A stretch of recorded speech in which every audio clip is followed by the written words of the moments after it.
Welcome all.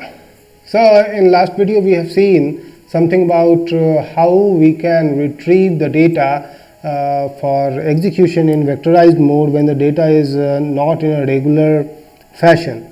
It is not in a strided fashion. In that case we can use mask operations we have seen, and we have also seen how they can be implemented. We have seen that it can be in a simple mode, simple implementation, or in a density time implementation. Now we are going to see what can be relation between a stride and banking. Earlier we have seen the relation between banking and the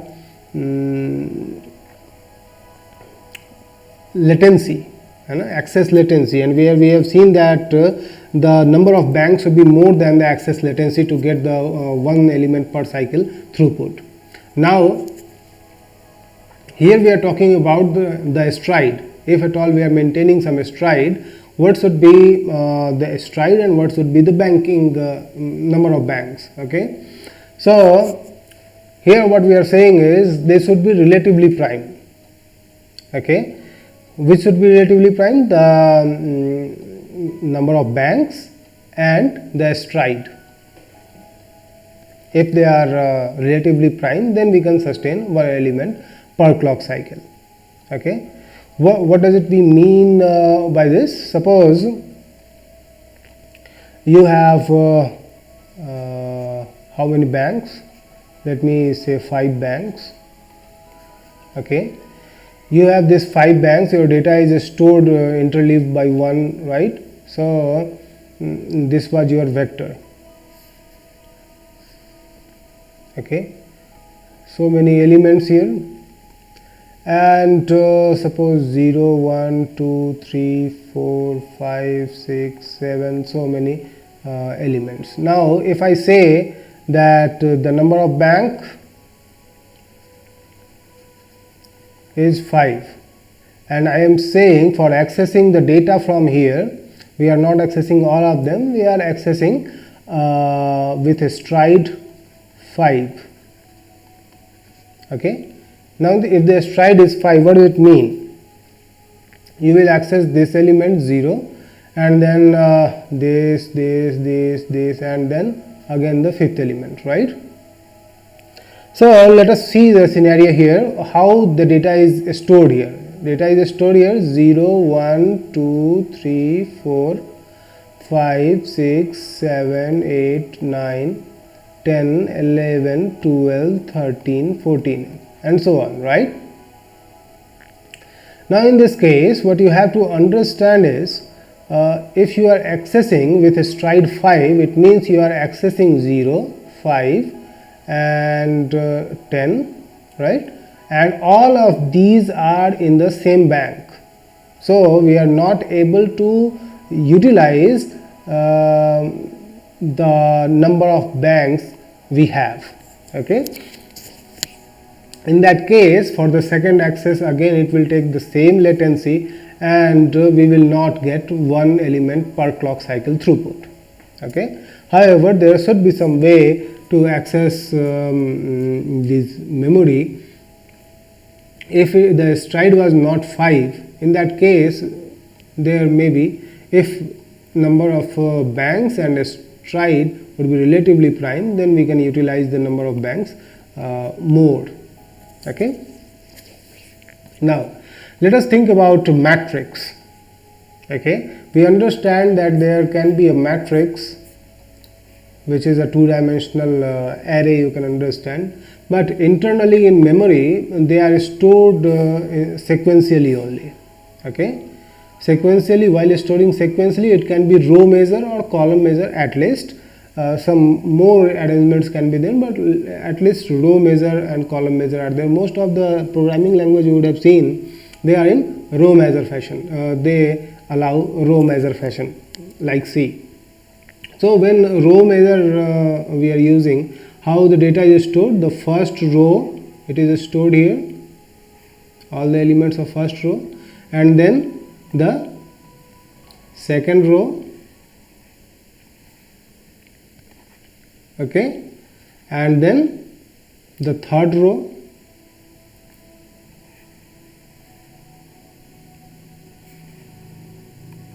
Okay, this is a row measure.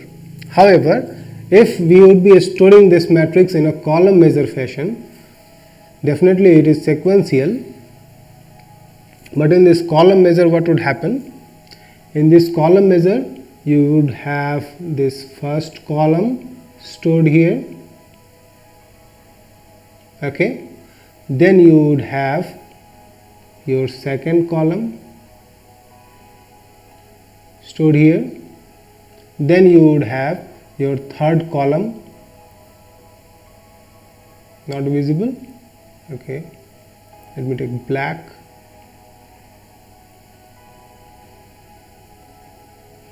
so on. This will be your column measure.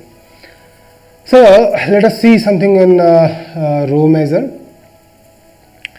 We are having a matrix being stored in row measure. What is happening?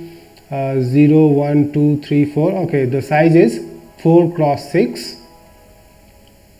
4 rows, 6 columns. Here it is 6 rows and 10 columns.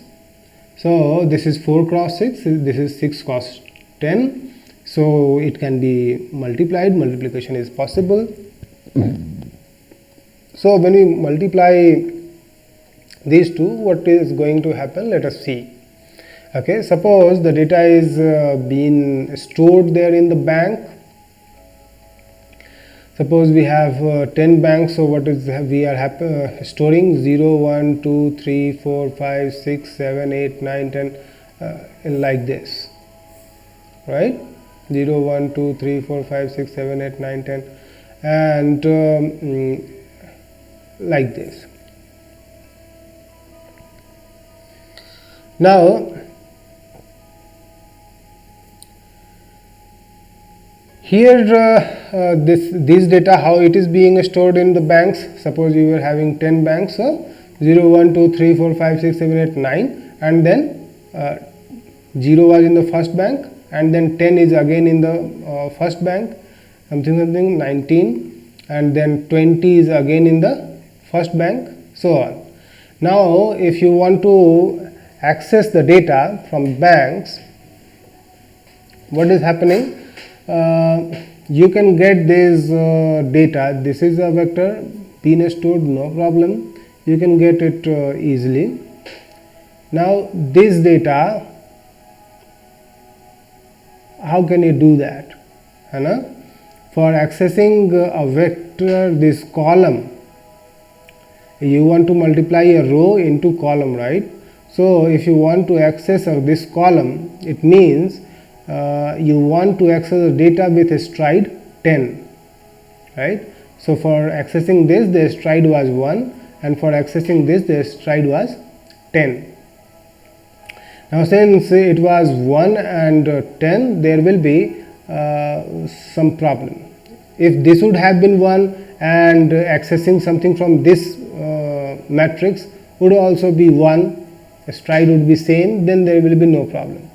But now stride has changed. So this is saying that in the bank you want to, if the data would have been stored with a stride 1, it will be very helpful, no problem. With the accessing pattern of this matrix, it says that if data would have been stored with 10 stride, then it would have been better.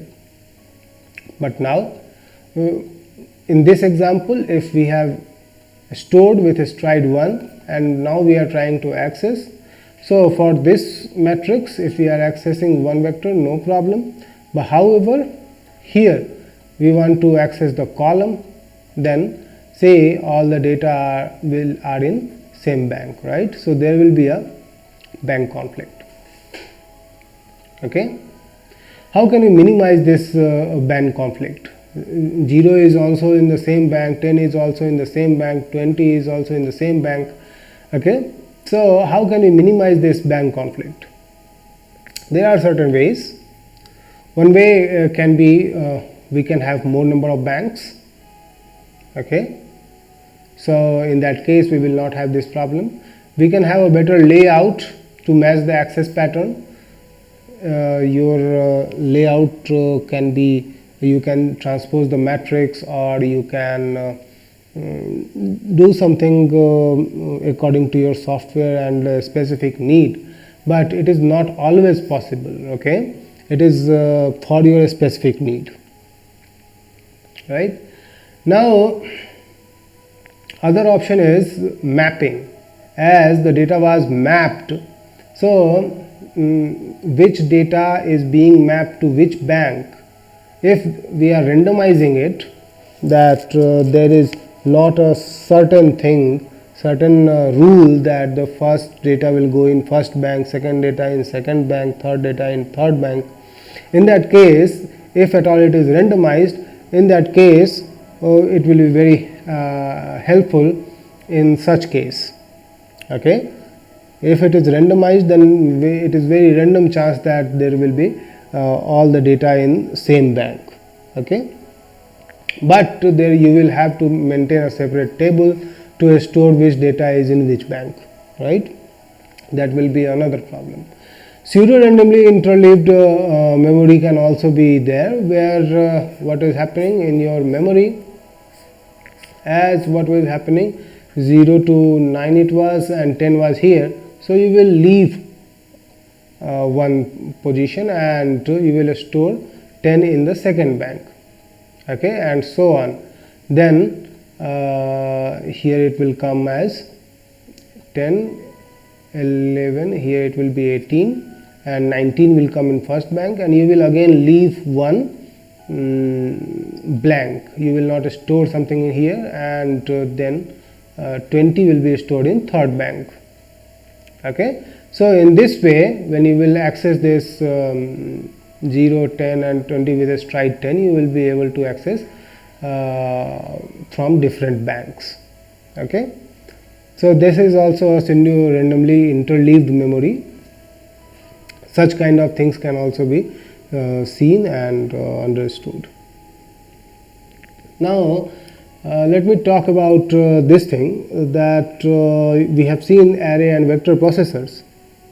Now nowadays we are trying to combine these array and vector processors to exploit the data parallelism in both time and space. GPUs are actually the best example for this, where we are having the array and vector processors both. You have seen how an array processor look like and how vector processor look like, where array processors will have the processing elements. Each processing element are able to perform different operation. However, in vector processor, one processing element is dedicated for a particular operation.